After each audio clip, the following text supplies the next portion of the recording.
آقا نه من بابام افغانیه، نه مادرم افغانیه، نوید محمدزاده هم با جناقم نیست به خدا، ولی انسانیته که هممون قبول داریم که روزانه 3000 نفر آدم دارن از آمریکا اخراج میشن. آیس پلیس آمریکا داره 3000 نفر آدم رو اخراج میکنه، یک دونه از اینا کتک نمیخورن بیرون برن.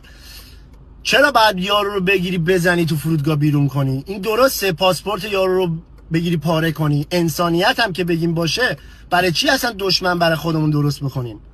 فردا جنگی بشه خب از طالبان اینا هم میریزن کینه میشن، عقده میکنن، از طالبان میریزن سر ما. درسته به نظر شما؟ دیگه الان دولت داره اینا رو بیرون میکنه، یه مقدار زمان بدید اینا خودشون میرن بیرون، یعنی دولت میندازشون بیرون. ولی مأمور عزیز، پلیس عزیز، نزن اینا رو.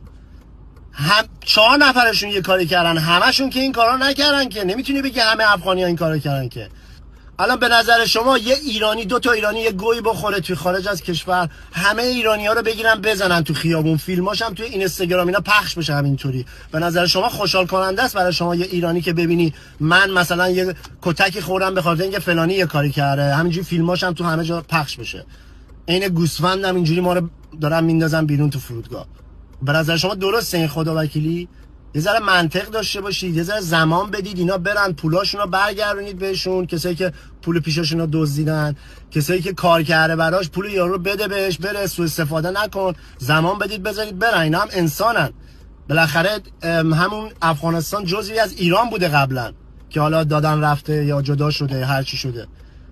یه خورده منطق داشته باشین. دمتون گرم. من دیروزم ویدیو گوشم یه خورده تون رفتم، شرمنده، ولی دمتون گرم.